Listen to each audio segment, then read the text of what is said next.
6 tahun aku hidup sebagai istri paling sabar di mata dunia. Merawat suami yang katanya koma, menelan sepi, dan memeluk kesetiaan sendirian. Sampai satu aroma asing, satu celana dalam, dan 1 jam rekaman CCTV yang hilang. Membuka pintu menuju pengkhianatan paling keji yang pernah kubayangkan. Ini bukan kisah tentang balas dendam semata. Ini adalah kisah seorang perempuan yang memilih bangkit, membongkar kebohongan, dan membangun hidup baru di atas kejujuran. Assalamualaikum warahmatullahi wabarakatuh. Kisah ini terinspirasi berdasarkan kisah nyata. Nama, tempat dan karakter telah diubah demi menjaga privasi semua pihak. Segala bentuk kesamaan dan kejadian sebenarnya hanya kebetulan semata. Tonton sampai selesai karena sangat menguras emosi. Jangan lupa juga tekan tombol like dan subscribe. Baiklah, begini ceritanya. Senja mulai turun, mewarnai langit di balik jendela kaca besar dengan semburat ungu kemerahan, menyinari putih bersih kamar.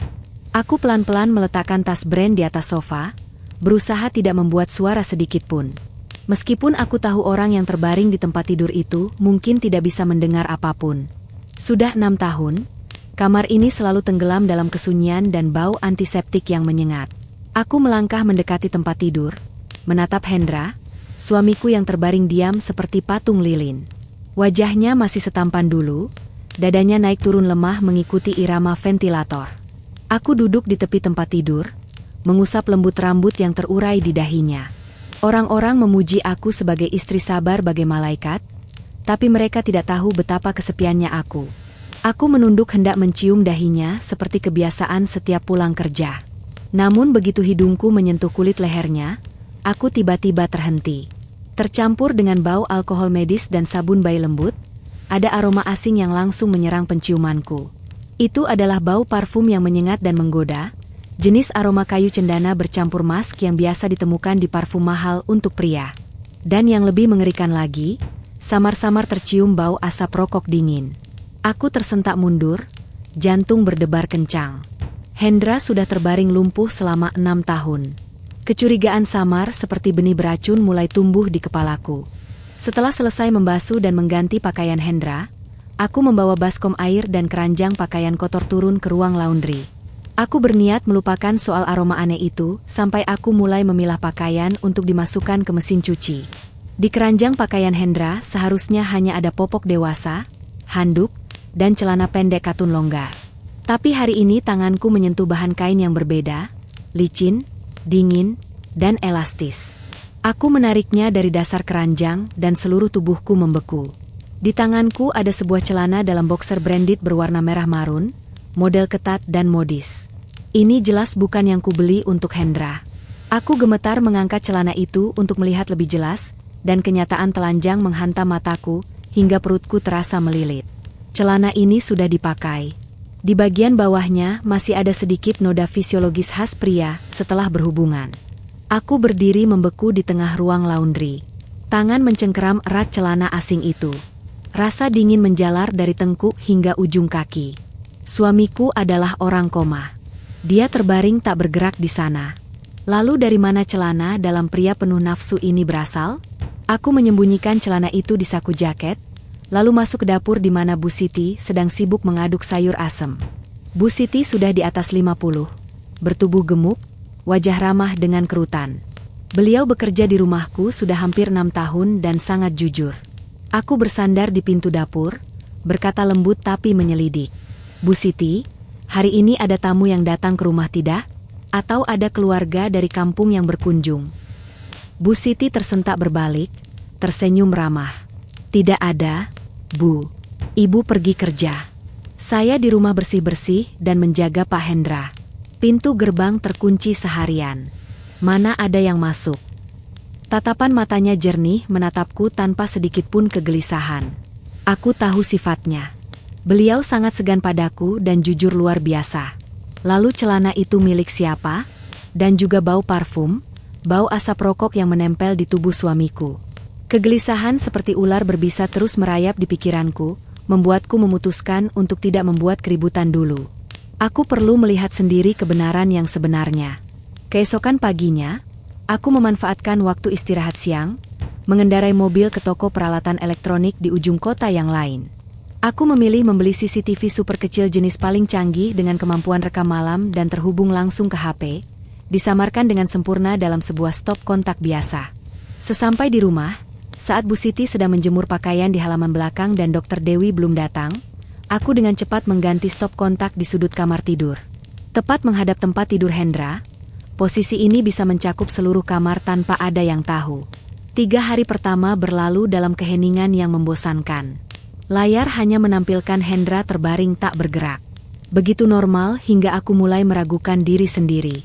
Namun pada malam keempat, kesabaranku terbayar dengan penemuan yang membekukan darah. Malam itu aku sulit tidur. Berguling-guling hingga hampir jam 3 pagi baru mengambil HP untuk memeriksa CCTV.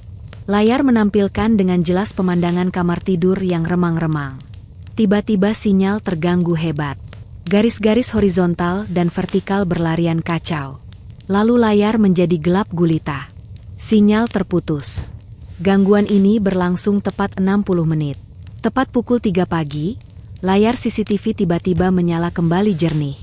Aku memutar ulang rekaman tepat saat sinyal baru kembali. Hendra masih terbaring di sana. Tapi ketika aku memperbesar gambar, bulu kuduku berdiri. Sebelum sinyal hilang, tangan kiri Hendra diletakkan rapi di atas perut. Tapi ketika gambar kembali, tangan itu sudah terkulai di tepi tempat tidur. Jari-jarinya sedikit menekuk seperti baru saja memegang sesuatu. Seseorang yang koma total selama 6 tahun, bagaimana mungkin bisa mengubah posisi tangan sendiri? Seseorang telah menggunakan jammer sinyal khusus selama tepat 1 jam itu. Dan dalam 1 jam kebutaan itu, hal-hal mengerikan telah terjadi. Aku menatap layar HP, merasa seperti sedang menatap jurang dalam yang penuh kebohongan. Makan malam hari itu berlangsung dalam suasana berat. Aku duduk di ujung meja, tenggorokanku tercekat pahit. Aku menarik napas dalam-dalam, berusaha mengatur ekspresi wajah agar terlihat alami, lalu memecah keheningan. Aku berkata dengan nada sedikit lelah yang dibuat-buat, "Bu Siti, Mbak Dewi, sepertinya besok saya harus pergi ke Surabaya. Ada proyek di sana yang mengalami masalah struktur besar." Bu Siti memancarkan kekhawatiran. "Mendadak sekali, Bu. Berapa lama? Akhir-akhir ini sudah kurus sekali." Perhatian tulus beliau membuat hatiku mencelos. Aku berpaling mengamati Dewi. Berbeda dengan kekhawatiran Bu Siti, Dewi hanya pelan mendorong bingkai kacamatanya. "Kakak, tenang saja. Pergi dinas. Urusan di rumah saya dan Bu Siti bisa mengurus." Tangannya yang memegang stetoskop sedikit terhenti sejenak, lalu mendongak menatapku dengan senyum yang sangat profesional. Tatapan matanya melintas padaku dengan cepat. Sebuah tatapan tajam dan penuh perhitungan yang tersembunyi di balik kacamata tebalnya. Senyum itu hanya membuatku merinding. Aku tahu, umpan sudah dilempar. Pukul 5 sore, aku menarik koper keluar pintu, naik taksi online, lalu menitipkan barang di supermarket sekitar 2 km dari rumah. Setelah itu aku berjalan kaki kembali, menyusuri jalan setapak penuh rumput liar di belakang kompleks perumahan. Hari sudah gelap sepenuhnya. Aku menyelinap melewati pagar bunga kembang, sepatu bersembunyi di semak lebat, tepat menghadap jendela kamar tidur lantai 2. Nyamuk dan serangga mulai menyerang. Aku menggigit bibir bertahan, tidak berani bergerak banyak. Seluruh tubuhku basah kuyup, tapi mataku tetap terpaku pada jendela yang menyala itu. Pukul 10 malam, lampu kamar padam. Tepat pukul 1 dini hari, sebuah mobil hitam berhenti di depan gerbang belakang. Sosok wanita turun dengan langkah cepat dan tegas. Itu adalah Dewi. Dia membuka gerbang dengan seikat kunci. Aku melepas sepatu hak tinggi, berjalan tanpa alas kaki di atas rumput basah yang dingin, mengendap-endap mendekati rumah. Pohon bougainville tua menjulurkan cabang-cabang kuatnya hingga ke balkon lantai 2. Aku berpegangan pada cabang-cabang kasar. Duri tajam menusuk kulitku perih. Aku menahan napas, bergerak pelan-pelan naik ke balkon, lalu mengintip melalui celah kecil di antara 2 tirai gorden yang tidak tertutup rapat. Aku mencengkeram erat bingkai kaca jendela yang dingin, menahan napas menatap ke dalam. Di atas tempat tidur medis mahal itu, tempat suamiku terbaring tak bergerak selama 6 tahun. Kini selimut dan bantal sudah terlempar ke samping. Dan Hendra, pria yang divonis dokter lumpuh total permanen, sedang duduk santai di tepi tempat tidur. Aku mengucek mata berkali-kali. Hendra berdiri meregangkan bahu dengan puas. Otot-otot di tubuhnya bergerak luas. Dia berjalan mondar-mandir di kamar. Di tangannya memegang segelas jus anggur merah. Dewi duduk di sofa bludru di seberang. Tubuhnya tidak lagi mengenakan jas dokter putih, melainkan gaun tidur tipis. Dia bersandar ke belakang, satu tangan mengusap perutnya. Suara manjanya terdengar menembus kaca jendela. "Sayang, kapan kamu selesai memerankan peran mati suri ini? Aku sudah lelah sekali. Bayi kita di perut juga sudah mulai menendang." Kata-kata Dewi seperti pisau tajam yang menusuk langsung ke jantungku. Hendra memeluk bahu Dewi, tertawa mengejek. "Sabar dulu. Si istri bodoh itu belum menandatangani pemindahan tanah proyek di Cikupa ke namaku. Dia pikir dia sedang menebus kesalahan, padahal dia sedang memelihara ular dalam rumah." Dewi mencibir, "Aku tidak tahan melihat dia setiap hari meraba-raba memelukmu." Hendra mencubit hidungnya, tertawa menggoda. "Sudah, jangan bicara tentang perempuan itu lagi. Merusak mood. Ayo ke sebelah, hari ini aku mau minum lagi." Hendra menarik tangan Dewi berdiri. Dua pengkhianat itu berjalan beriringan menuju lemari built-in besar yang memenuhi satu sisi dinding kamar.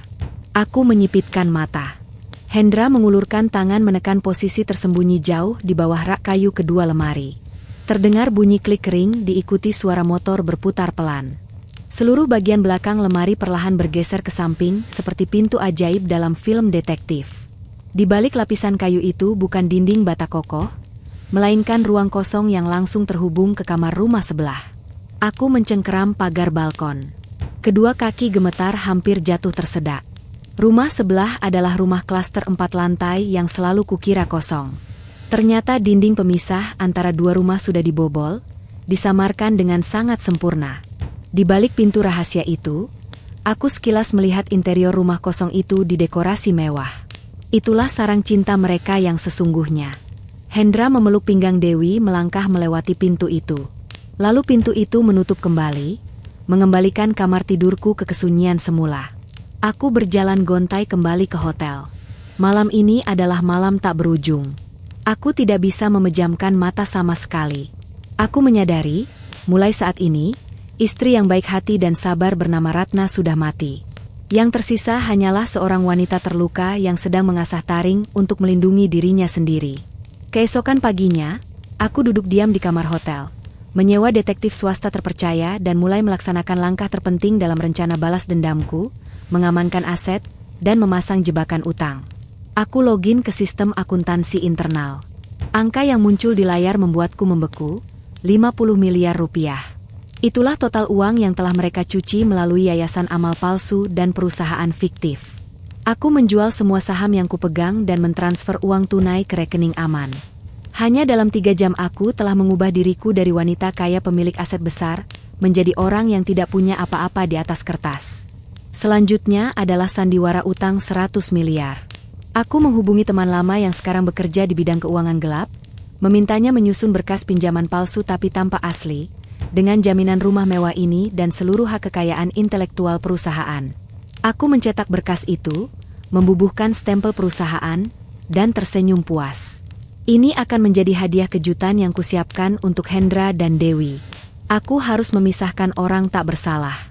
Bu Siti, beliau satu-satunya orang di rumah ini yang memperlakukanku dengan ketulusan. Malam itu, setelah makan malam selesai, aku memanggil Bu Siti ke ruang tamu, menekankan amplop tebal ke tangannya. "Bu Siti, ini bukan gaji. Ini saya kasih untuk Ibu.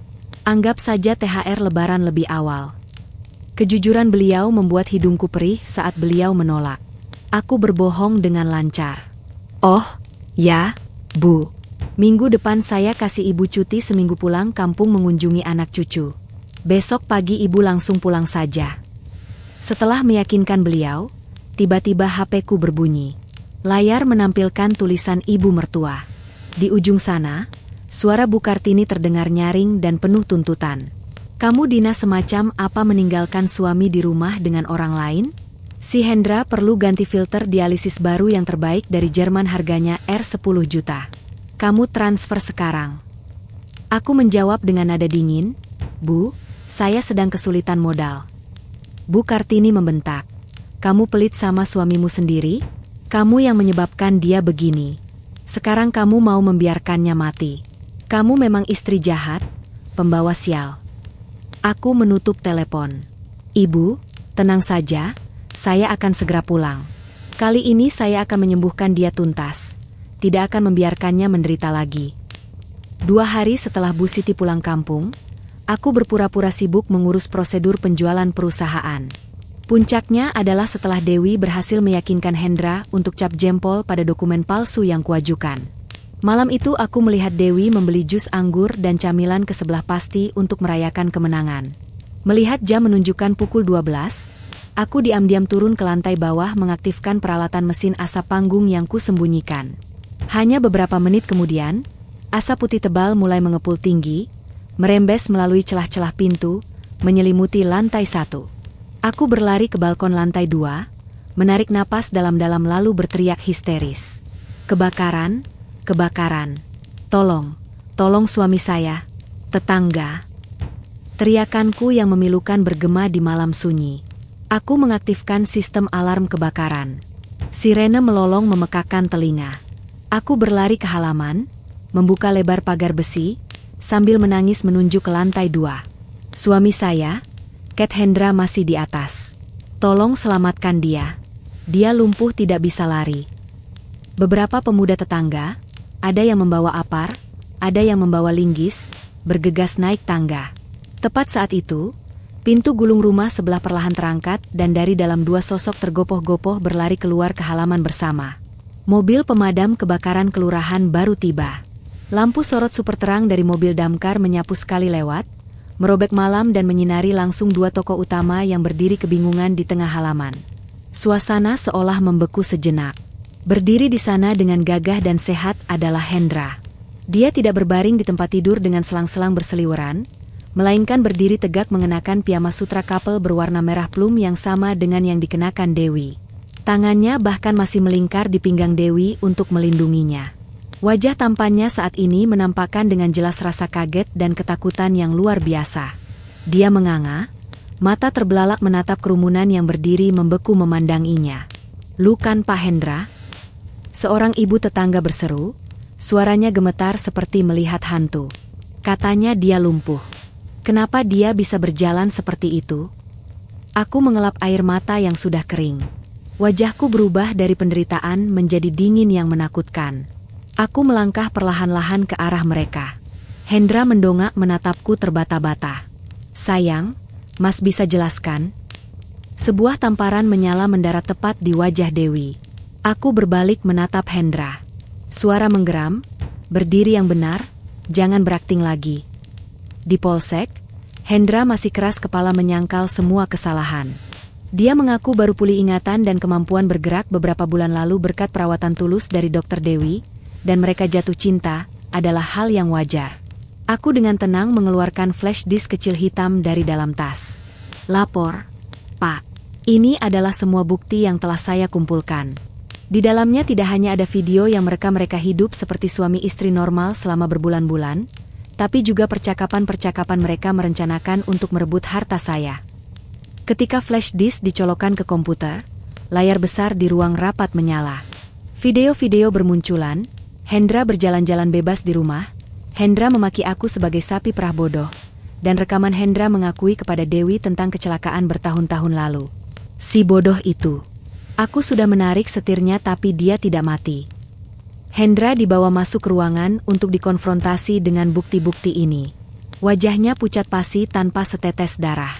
Sementara Dewi, melihat Hendra sudah tak tertolong, langsung berubah sikap 180 derajat. Dia menangis terseduh-seduh, menuduh Hendra mengancam dan memaksanya ikut dalam sandiwara pura-pura sakit ini. 2 orang yang pernah bersumpah setia, kini saling menerkam tanpa ampun di kantor polisi.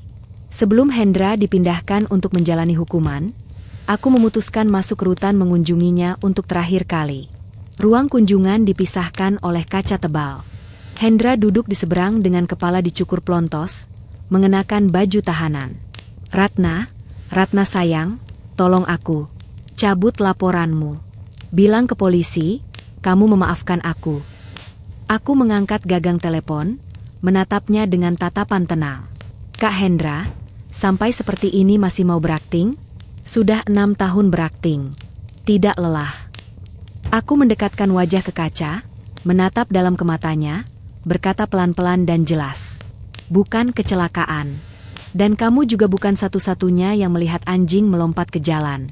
Aku tahu persis apa yang mau kamu lakukan saat kamu melepas sabuk pengaman dan mencondongkan tubuh ke arahku. Bantingan setir itu adalah aku yang sengaja mengikuti kemauanmu. Aku hanya ingin menguji apakah pria yang kucintai benar-benar ingin membunuhku atau tidak. Dan kamu tidak mengecewakanku. 6 tahun ini aku merawatmu bukan karena aku bodoh. Tapi karena aku ingin melihat berapa lama kamu bisa memainkan peran orang koma. Aku menunggu hari di mana kamu sendiri yang melepas topengmu.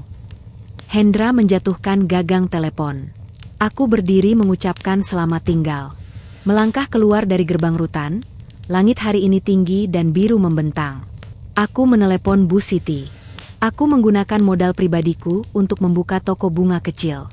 3 tahun kemudian, Bandung menyambutku dengan pagi yang sejuk. Kedai teh dan bunga kecilku terletak di lereng landai, tempat mawar rambat bermekaran.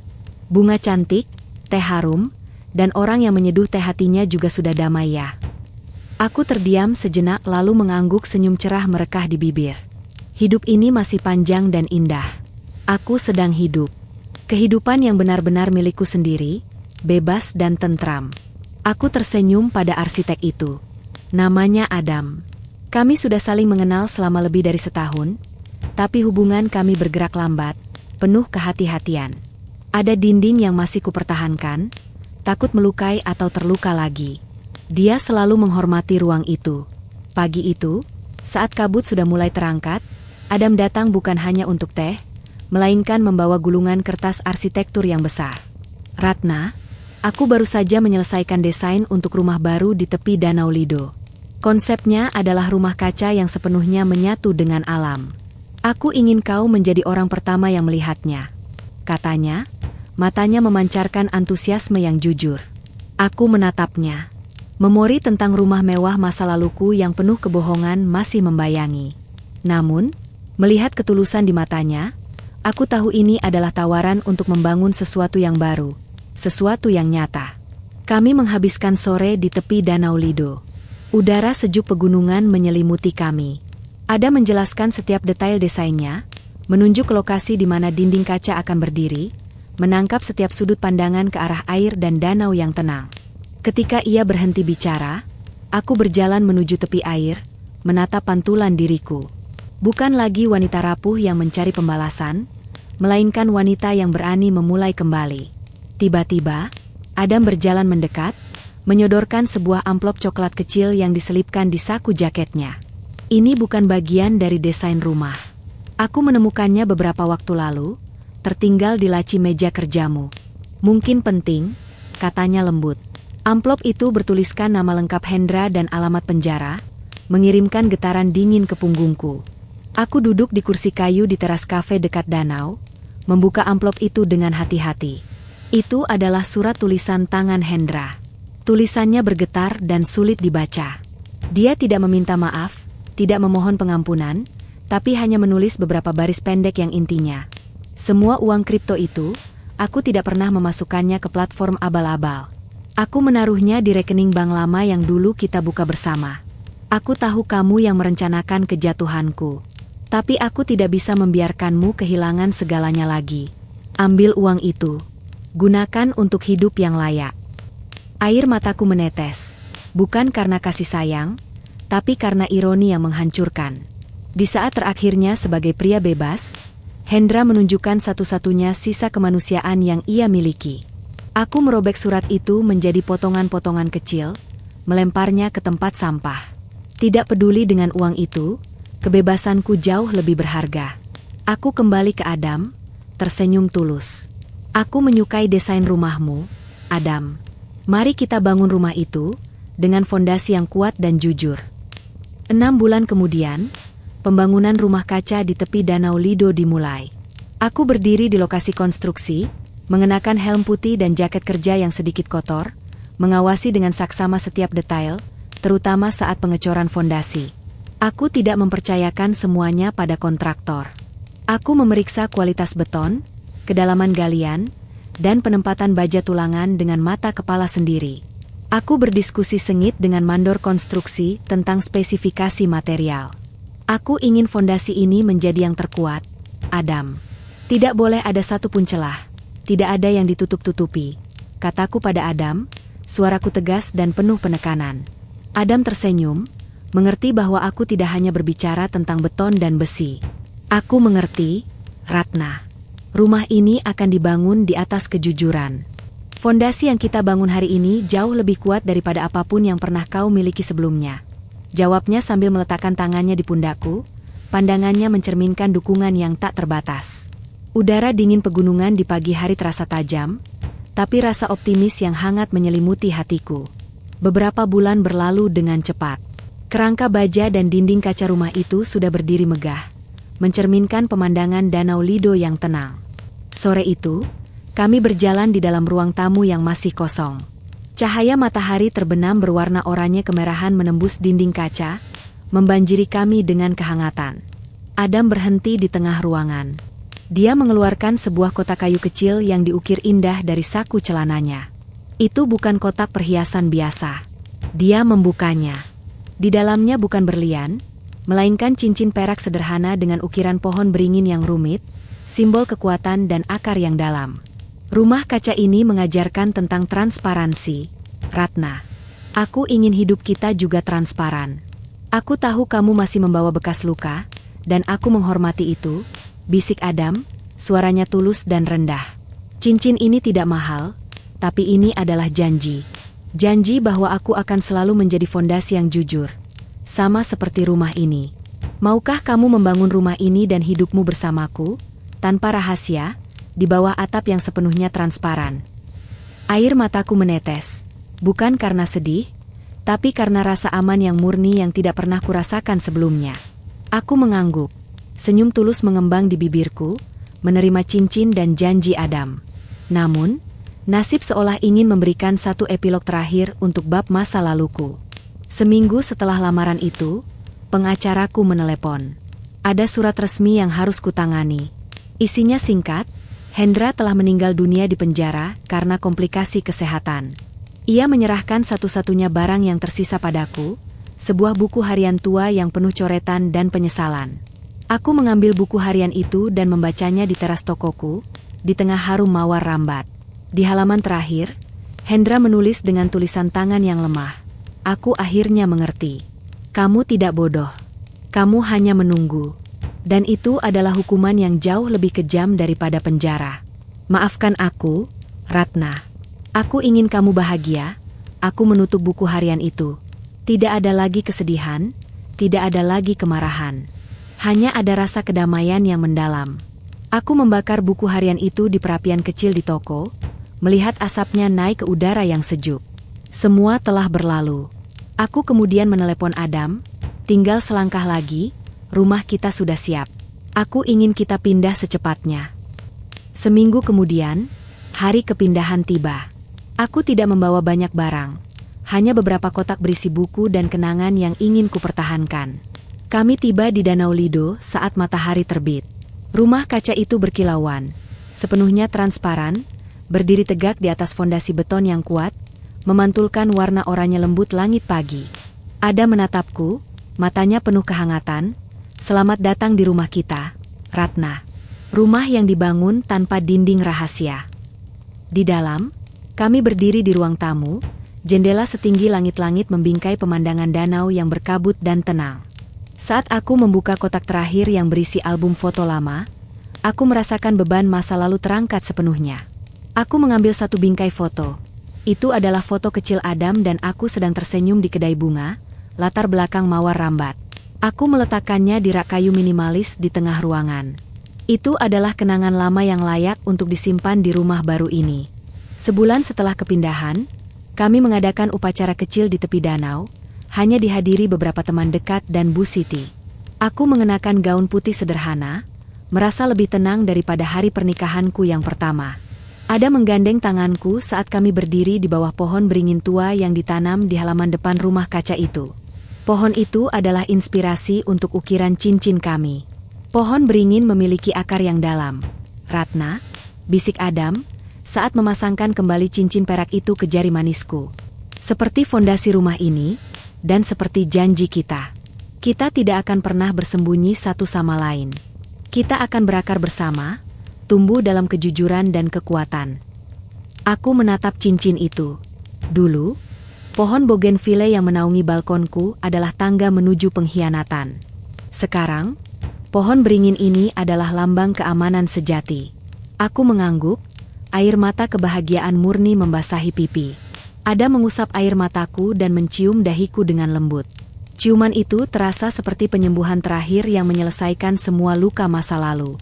Beberapa tahun berlalu. Kehidupan di Danau Lido mengalir seperti air tenang, jauh dari hiruk-pikuk kota. Sore itu, Adam dan aku duduk di kursi santai di teras belakang rumah kaca. Bu Siti, yang kini sudah menjadi bagian tak terpisahkan dari keluarga kami, sedang menyiram kebun sayuran kecilnya di tepi pagar kawat. Tawanya terdengar renyah saat ia memetik cabai. Kebahagiaan Bu Siti adalah cerminan kedamaian di rumah ini. Aku memandang Adam. Rambutnya sudah sedikit memutih di pelipis, tapi matanya masih memancarkan ketulusan yang sama seperti hari pertama kami bertemu. Aku tidak pernah berpikir kedamaian seperti ini ada. Adam, bisikku, menyandarkan kepala di bahunya. Dia merangkulku erat. Kedamaian ditemukan ketika kau berhenti mencari kebohongan. Ratna, kau membangunnya di atas fondasi yang kau buat sendiri, seakar dengan kejujuran. Kami berdua memandangi matahari terbenam yang berwarna ungu oranye di balik pegunungan. Cahayanya memantul indah di permukaan Danau Lido. Tidak ada lagi ketakutan, tidak ada lagi bayangan masa lalu. Hanya ada kehangatan, transparansi, dan kehidupan yang seakar kuat yang Ratna hargai setiap detiknya. Pagi yang dingin menyelimuti Danau Lido. Aku kembali mengenakan setelan bisnis lama yang tersisa. Setelan yang mengingatkanku pada hari-hari sibuk mengurus kebangkrutan perusahaan lama. Ada memintaku datang ke lokasi pembangunan bukan untuk melihat kemajuan, melainkan untuk menandatangani beberapa dokumen hak milik dan perizinan. Aku duduk di kursi lipat di tengah fondasi beton yang kering, memegang pulpen dengan mata yang fokus pada kolom-kolom legal. Meskipun kita membangun di atas kejujuran, prosedur legal harus sempurna. Ratna, kata Adam sambil menatapku, membiarkan kabut tebal dan pemandangan Danau Lido yang masih tenang menjadi saksi bisu. Saat aku menandatangani, aku merasakan kekuatan lama, yang tersembunyi di balik kelelahan 6 tahun, kembali menyelimuti. Kekuatan ini tidak lagi untuk bertahan hidup, tetapi untuk membangun. Rumah kaca itu kini benar-benar selesai, sebuah monumen transparansi di tepi danau. Malam pertama kami di sana terasa sakral. Kami tidak membawa barang mewah. Hanya sebotol anggur merah dan 2 kursi santai yang menghadap air. Di luar, Danau Lido memantulkan cahaya bulan sabit, menciptakan pemandangan yang tenang dan magis. Kami duduk berdekatan, kehangatan tubuh kami memecah dinginnya malam. Adam mengangkat gelasnya. Untuk masa lalu yang sudah usai dan masa depan yang sepenuhnya transparan, bisiknya. Aku membalas senyumnya, menenggak anggur itu. Rasa pahit dari masa lalu yang kucoba lupakan kini, hanya menjadi aftertaste ringan, digantikan oleh rasa manis ketenangan yang Adam bawa. Tidak ada lagi dinding, tidak ada lagi rahasia.